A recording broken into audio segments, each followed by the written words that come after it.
Samsung and JBL are both selling flagship soundbars in 2026 with the same Atmos logos, wireless subs, wireless rear speakers, and price tags high enough that you're genuinely comparing them against entry-level AV receiver setups. So the question actually matters. If you're spending serious money on one of these, which one sounds way better? Because they are not the same. They're built around completely different audio philosophies, they prioritize different things, and depending on how you watch and what you watch, one of them is going to feel like the obvious right choice, and the other is going to feel like a compromise you'd regret. Today we're going deep on both sound quality, Atmos performance, bass, dialogue, design, and real-world use. So you can make the call with confidence. Subscribe and hit the like button before we get into this. And drop a comment telling me which soundbar you're using right now and what's been your biggest frustration with it. Let's settle this properly. Setting the stage, what we're actually comparing. Before we get into how they sound, we need to establish exactly which products we're talking about. Because both Samsung and JBL have multiple soundbar lines and the gap between budget and flagship within each brand is enormous. For Samsung, the flagship in 2026 is the HW-Q990 series. Whether you're looking at the Q990D, Q990F, or Q990H, the philosophy across the family is consistent. This is an 11.1.4 channel system, which means it has 11 discrete speaker drivers handling the main soundstage, 1 subwoofer, and 4 dedicated Atmos height channels. Samsung built this to create the most complete, enveloping sound bubble possible from a soundbar form factor, with more individual drivers than almost any other soundbar on the market. For JBL, the flagship conversation centers around the Bar 1000, Bar 1000 MK2, and the Bar 1300, depending on which iteration you're looking at. These deliver 5.1.4 or 7.1.4 Atmos configurations. Fewer discrete channels than Samsung's flagship, but with significantly higher power output and a very different approach to how that power is used. JBL isn't trying to replicate Samsung's approach. They're making a completely different argument about what a flagship soundbar should do. And understanding that difference is the core of this entire comparison. The Samsung philosophy, precision, and the sound bubble. Samsung's approach to flagship soundbar design is built around one central goal: creating a convincing three-dimensional sound bubble that genuinely surrounds the listener with precise, accurately placed audio. The 11.1.4 channel configuration of the Q990 series is not just a marketing number. Each of those channels has a dedicated driver, which means the system has far more individual points of sound reproduction than a typical soundbar. The up-firing drivers create overhead effects by bouncing sound off the ceiling. And Samsung has refined the angle and tuning of these drivers across multiple generations to get as close to the sensation of true overhead audio as a reflective driver system can achieve. The subwoofer in Samsung's flagship is tuned for integration rather than impact. It uses an 8-inch driver and is calibrated to blend tightly with the main bar rather than to announce itself. What this means in practice is that bass feels controlled and part of the overall mix rather than a separate presence competing for your attention. Explosions feel substantial and real, but they don't blur into the dialogue or smear across music's mid-range. The bass is doing its job within the context of the full sound, which is a more sophisticated approach than simply making the low end as loud and aggressive as possible. When you sit down with a Samsung flagship and play a well-mixed Atmos film, the defining characteristic of the experience is seamlessness. Sound moves from the front soundstage, around the sides, through the rear speakers, and above you in smooth, continuous arcs. The transition from one part of the three-dimensional space to another feels natural rather than jumping between discrete speaker locations. In complex Atmos mixes with multiple simultaneous audio objects moving in different directions, Samsung's system manages to place those objects distinctly rather than blending them into a general wash of surround sound. This is the result of having more discrete channels working together with careful calibration rather than relying on a smaller number of more powerful drivers to do everything.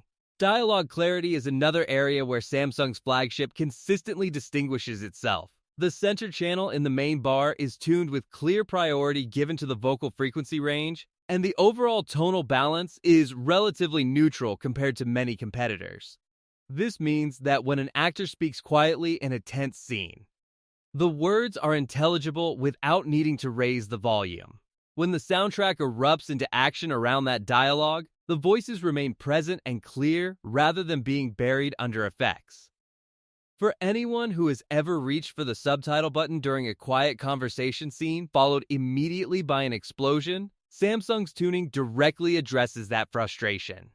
The JBL philosophy, impact, energy, and excitement, JBL's flagship soundbars start from a completely different place. Where Samsung is building toward precision and refinement, JBL is building toward excitement and energy. The power specs tell part of the story immediately. JBL's flagship configurations claim over 800 watts of total output on some models, which is substantially higher than Samsung's 500 to 650 watts. But the number itself matters less than what JBL does with that power, which is to tune the entire system toward maximum impact and perceived loudness. The subwoofer in JBL's flagship lineup hits harder and digs deeper than Samsung's more controlled offering. Where Samsung's sub blends into the mix, JBL sub makes itself known. During action sequences with heavy low-frequency effects, JBL delivers the kind of chest-hitting, room-pressurizing bass that people often describe as feeling like a real cinema. It's visceral and physical in a way that Samsung's more restrained tuning deliberately avoids. For someone who loves the sensation of bass as a physical force during a big action sequence, JBL's approach is genuinely thrilling. The overall tonal character of JBL's flagship is what audiophiles often call a V-shaped signature. This means the bass and treble are both emphasized relative to the mid-range, which creates a sound that immediately feels exciting and impactful. Explosions are larger, musical peaks are brighter. The overall sensation is more dramatic and aggressive than a flatter, more neutral tuning. This is not an accident or a flaw. It's a deliberate design choice aimed at the listener who wants their home theater experience to feel like an event, where the audio hits you rather than simply surrounding you. One of JBL's most distinctive physical design choices in its flagship lineup is the detachable rear speaker system. Rather than shipping separate powered rear units that need their own wall outlet near where you place them, JBL's rear speakers often incorporate battery charging through the main bar, allowing them to detach and be placed anywhere in the room without any cable constraints. For someone in an apartment or a room where running power cables to two rear speaker positions is genuinely impractical, this flexibility is not a minor convenience.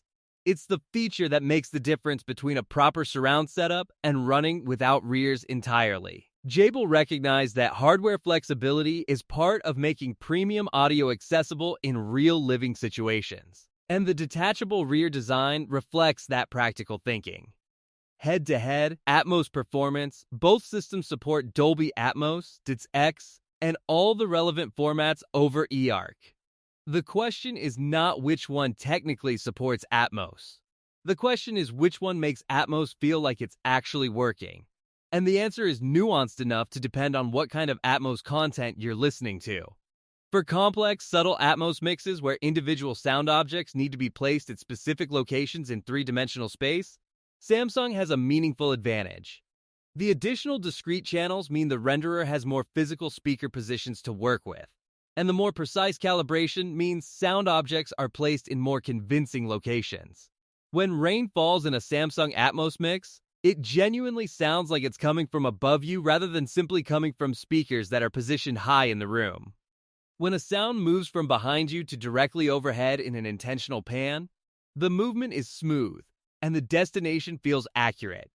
JBL's Atmos presentation is genuinely immersive and enveloping, but the overhead precision and the smoothness of object movement between speaker positions is less refined. You feel surrounded, and you experience the height dimension of Atmos. But pinpoint overhead placement of specific sounds is less convincing. For most viewers watching mainstream action films and blockbuster content, this difference may not be significant enough to affect their enjoyment.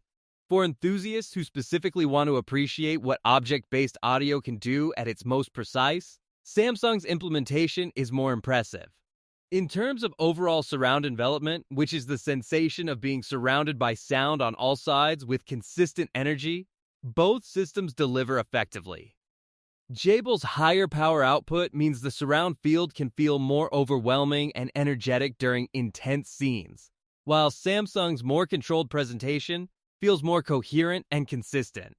How they compare for music, this is an area that significantly favors Samsung for most types of music listening.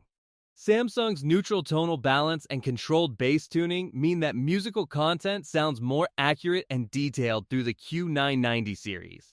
Bass instruments stay defined and distinct rather than bleeding into the mid-range. Vocals sit in the mix at their natural level rather than being slightly recessed. The overall presentation allows you to hear what's actually in the recording rather than a V-shaped enhancement of it. JBL's flagship can be genuinely fantastic for certain music genres. Electronic music, hip-hop, EDM, and any bass-heavy modern production benefits from JBL's willingness to hit low and hit hard.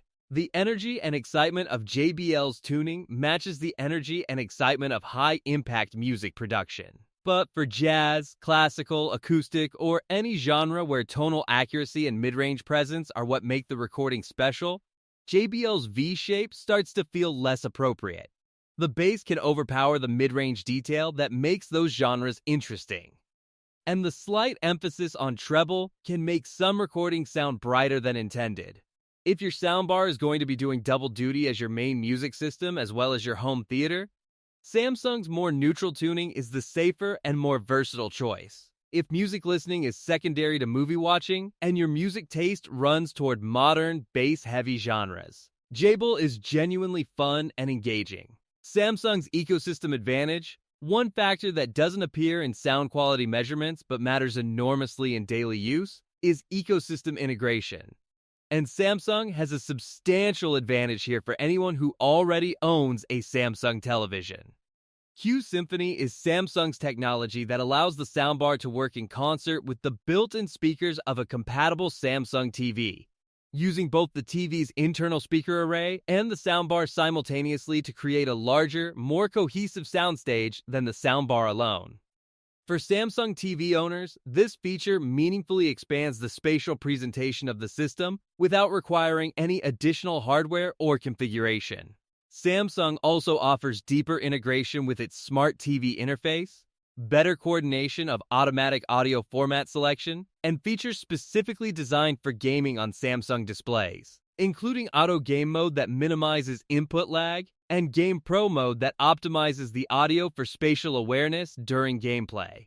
For someone invested in the Samsung ecosystem, these integration benefits add genuine daily use value that JBL simply doesn't offer in the same way. Because JBL's focus is on universal compatibility rather than deep integration with a specific TV manufacturer's features. JBL's flexibility and design advantage, where JBL wins on non-audio factors, is physical design and placement flexibility. JBL's flagship bars tend to have a sleeker, more compact profile that fits more naturally under modern thin bezel televisions without visually dominating the setup. For buyers where aesthetics and room integration matter alongside audio performance, JBL's design language is often the preferred choice. The detachable rear speaker advantage we discussed earlier is genuinely significant for real-world use. Samsung's rear speakers need power outlets at each rear speaker location. For some room layouts, this is straightforward, but for others, it's a meaningful installation challenge. JBL's battery-capable rear speakers remove that constraint entirely, allowing placement anywhere in the room without worrying about cable routing or outlet proximity. The verdict by use case? Here's how to make the decision based on what actually matters for your specific situation. If you prioritize Dolby Atmos precision, dialogue clarity, and a sophisticated, balanced sound that works equally well for films, streaming series, and mixed music listening, Samsung's flagship Q990 series is the stronger choice. Its advantage in Atmos object placement, tonal balance, and ecosystem integration make it the more refined and versatile system overall. And for pure home theater immersion in a well-configured room, it genuinely performs at a level that few soundbars of any brand can match. If you prioritize bass impact, overall energy and excitement, flexible rear speaker placement, and a sound that makes action movies feel like physical events, JBL's flagship is the more exciting choice. Its higher power output, harder hitting sub, and more aggressive tuning create an audio experience that many people find immediately thrilling and more emotionally engaging on the type of content most commonly watched through a soundbar. And the detachable rear design solves a real-world installation problem that Samsung's approach simply doesn't address. The honest summary for 2026 is this. Samsung's flagship soundbar sounds way better if your definition of better is precision, refinement, and versatility. JBL's flagship sounds way better if your definition of better is impact, excitement, and bass authority. Neither is objectively superior. They're both excellent at very different things, and the right choice is determined entirely by which things you care about more. At this price tier, both Samsung and JBL are asking you to make a serious investment, and neither will leave you disappointed if you choose based on what they're actually strong at rather than assuming they're interchangeable. Samsung wins for the listener who wants to be inside the movie with precise, enveloping three-dimensional audio. JBL wins for the listener who wants the movie to feel like it's physically hitting them. If you own a Samsung TV, Samsung's ecosystem integration tips the balance further toward the Q990 series. If flexible rear speaker placement is a real concern for your room, JBL's detachable design may be the deciding factor regardless of any other consideration. If this comparison helped you figure out which direction makes sense for your setup, hit that like button and share it with someone else who's been stuck on this same decision. Drop a comment telling me which one you're leaning toward and why. I want to see how the community splits on this. And subscribe if you haven't already because we've got more in-depth soundbar comparisons, home theater guides, and audio deep dives coming that will help you keep building toward the setup you actually want. Thanks for watching, and I'll see you in the next one.